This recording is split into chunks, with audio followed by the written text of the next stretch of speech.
Hello, इस channel में आप सभी का स्वागत है। आज मैं संधि का पार्ट 2 लेकर के आई हूँ, जिसमें हम लोग आज ये जानेंगे कि व्यंजन संधि किसे कहते हैं और विसर्ग संधि किसे कहते हैं, और वह भी सबसे सरल भाषा में मैं समझाने वाली हूँ। और सबसे महत्वपूर्ण बात यहाँ यह है कि आज मैं व्यंजन और विसर्ग संधि की पहचान करने की जो ट्रिक दूंगी, उस ट्रिक के द्वारा आप लोग एग्जाम में पूछे गए संधि, चाहे किसी भी प्रकार का शब्द हो, आप लोग सेकंड में पहचान करके आंसर को सही करोगे। इसलिए वीडियो को छोड़ करके आप लोग नहीं जाएंगे, अंत तक वीडियो को देखिए। व्यंजन संधि, व्यंजन संधि की परिभाषा क्या है, किसे कहते हैं?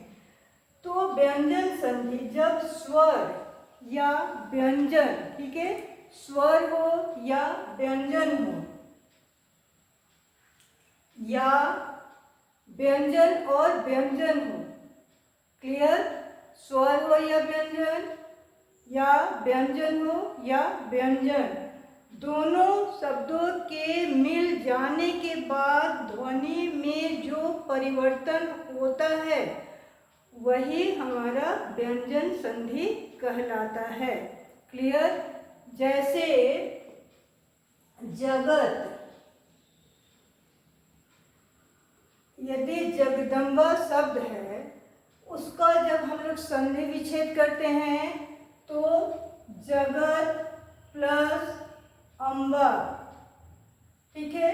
अब यहाँ जो परिभाषा है, परिभाषा में क्या कहा गया है कि या तो स्वर हो या व्यंजन हो, दोनों के मिलने से जो परिवर्तन होता है, तो यहाँ जगदम्बा का जब हम लोग संधि विच्छेद करते हैं जगत प्लस अम्बा, तो शब्द क्या है? जगदम्बा। अब यहाँ ये जो त है, यह क्या है? यह स्वर है या व्यंजन? ये व्यंजन है, तो ये हमारा व्यंजन है प्लस, सॉरी ऊपर त, ये त प्लस अम्बा, अ ध्वनि आ रहा है तो ये स्वर अ हो गया। अब जहाँ त और अ होता है वहाँ पर द शब्द बन जाता है, द व्यंजन बनता है, ये रूल है। तो इसलिए यहाँ पे द बन गया, तो यहाँ क्या हो गया? अ के त के जगह पे द, और शब्द क्या बन गया? जगदम्बा। ये परिवर्तित रूप ही हमारा क्या है? व्यंजन संधि कहलाता है। इसी तरह से नेक्स्ट है सत प्लस मार्ग, सन्मार्ग। तो यहाँ पर भी तो क्या है? ये व्यंजन है। म भी क्या है? व्यंजन है। परिभाषा क्या कहता है कि चाहे स्वर हो या व्यंजन, या व्यंजन प्लस व्यंजन हो, तो वहाँ भी परिवर्तन होता है। तो यहाँ त भी प्लस त व्यंजन है और म भी क्या है? व्यंजन है। तो यहाँ पर परिवर्तन होकर के क्या बन जाता है? न, तो हलन व्यंजन प्लस व्यंजन न बनता है, ये रूल्स है। तो यहाँ क्या बन गया? सन्मार्ग। इसी तरह से वाग प्लस इस, वागीस। तो यहाँ क हमारा क्या है? व्यंजन, ये भी है व्यंजन, ठीक है, सॉरी ये व्यंजन है। इस, ये हमारा स्वर है।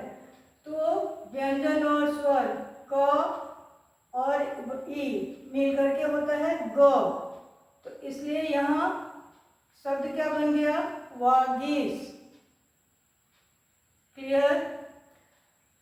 सत प्लस चरित्र, सच्चरित्र। तो यहाँ तो भी क्या हो गया? हमारा व्यंजन हो गया, और च भी व्यंजन हो गया, और तो च बन के च बन जाता है, सच्चरित्र। तो यहाँ ट्रिक क्या है?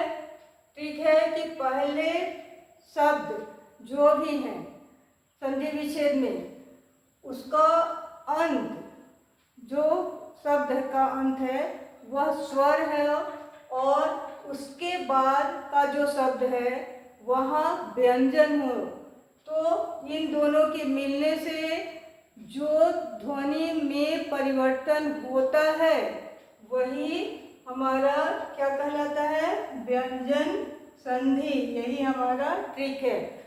शब्द का पहला अंत में स्वर सा होना चाहिए, और उसके बाद का जो शब्द है वहाँ व्यंजन होना चाहिए, और दोनों के मिलने से जो परिवर्तन होता है वही परिवर्तित रूप हमारा व्यंजन शब्द, व्यंजन संधि बनता है। तो ये ट्रिक आप लोगों को याद रखना है, और इसी ट्रिक के द्वारा एग्जाम में पूछे गए संधि को आप लोग सेकंड में पहचान करके आंसर दे दोगे। नेक्स्ट है नंबर 3, विसर्ग संधि। अब विसर्ग संधि किसे कहते हैं? क्या है इसकी परिभाषा? विसर्ग संधि में शब्द के बाद स्वर या व्यंजन ध्वनि आने से विसर्ग में जो परिवर्तन होता है, विसर्ग संधि में जो विसर्ग दिया गया रहता है, यह विसर्ग का साइन है। तो इस विसर्ग में परिवर्तन होता है, उसे हम लोग विसर्ग संधि कहते हैं। जैसे मन प्लस बल।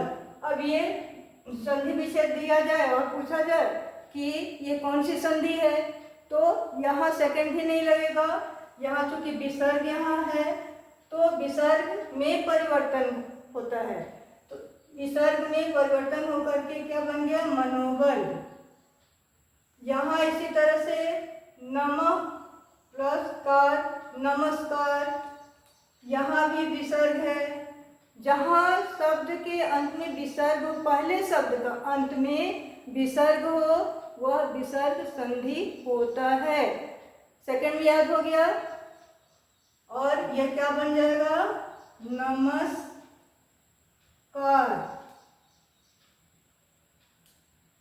इसी तरह से धनु टंकार, यहाँ भी एक विसर्ग है, तो यहाँ जो शब्द बनेगा धनुष टंकार। तो इसकी पहचान या ट्रिक क्या है कि पहला शब्द के अंत में विसर्ग हो, और दूसरा जो शब्द है वह चाहे स्वर का हो या व्यंजन का, दोनों के मिलने से जो विसर्ग रहता है उसमें परिवर्तन हो जाता है, और वही परिवर्तित रूप हमारा विसर्ग संधि कहलाता है। क्लियर? तो ये हमारा संधि जो है 3 प्रकार के होते हैं: स्वर संधि, व्यंजन संधि और विसर्ग संधि। वीडियो को आप लोग लाइक, शेयर, सब्सक्राइब करना नहीं भूलेंगे, और नेक्स्ट वीडियो में नेक्स्ट टॉपिक के साथ